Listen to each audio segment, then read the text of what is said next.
And you mentioned next, your next opponent. You want that.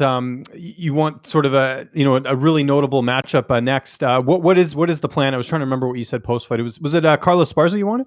Yeah, I feel like we should do it again. Um, when I fought her, I was hurt.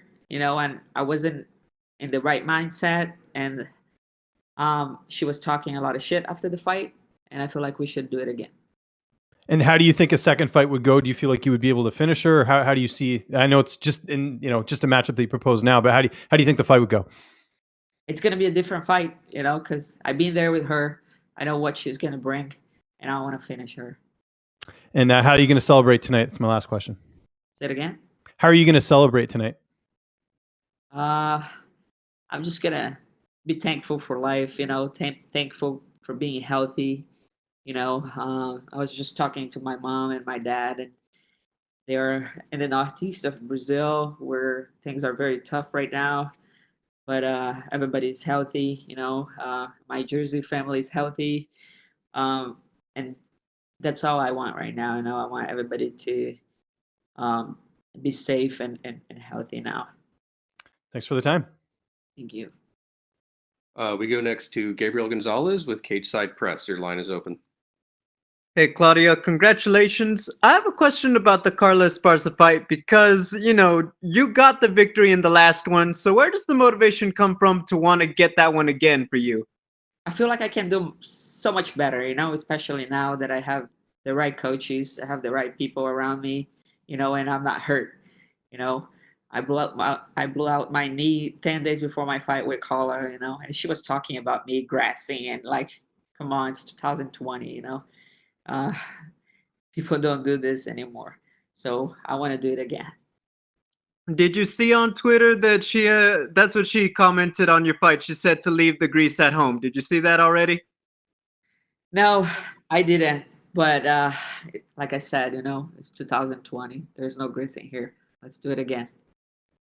Now, you talking about working with the team in New Jersey, and everyone talked about, it takes time to get used to the system, the codes, and everything. Can you just talk about when everything just really started clicking for you in terms of their coaching and the way they work with you?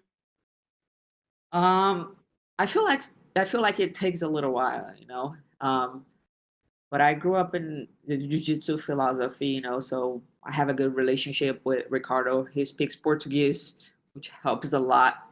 Um, Also, uh, training with Mark Henry is like learning a new language, uh, and I have to study a lot, go back home and study. And I feel like I'm evolving a lot as a fighter, but it takes time, like anything in life. Final question. Was it harder to get yourself more in the zone when you were in the cage without the fans, or did you feel like it came naturally to get where you needed to mentally? Man, I felt like I was going to the movie theater. I was so relaxed and there was no pressure, and I felt like, I don't know, it was different. It was a different vibe. I was seeing everybody around, like the UFC people around the cage. I was seeing my coaches, Angela's coaches. I was seeing the whole thing, but like, place was empty. So it was like a sparring session, a tough sparring session. Thank you, Claudia. Congratulations. Thank you. We'll take the last question from Shaquille Majuri with MMA Mania. Your line is open. Hey Claudia, congrats on the win, and it was super entertaining, so thanks for the effort.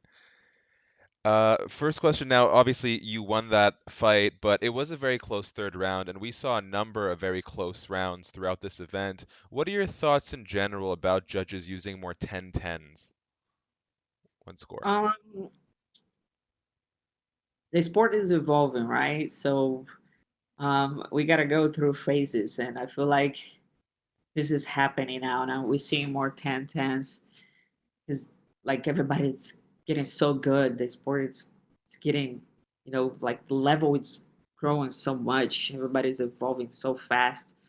So it happens, we go through phases. That's the new one. Okay.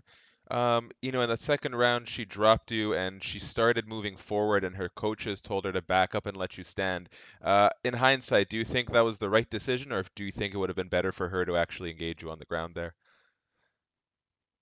Actually, I wanted her to come, like my jiu-jitsu from the bottom is good. I was like, come, but then they told her to stand, and I think she won the second round, but I definitely won the first and third. And the last thing here, you've expressed how you feel like you deserve another title shot with this win and like, let's say another win over Carla Esparza. How far do you think you are from a title shot? Man, I've been in the sport for so long. I'm a pioneer in the sport.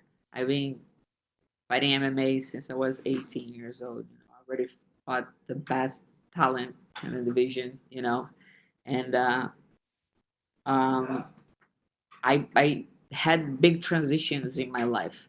Like 3 years ago, I moved to America by myself to find better training. And now I feel like I finally clicked. I have the right people around me, and I am on my way to the title shot. But I'm gonna go back home and work a lot, fix my mistakes, and this is my goal: get back in there for the title. Okay. Congratulations. Thank you so much. Okay, thank you, Claudia. You're good to go.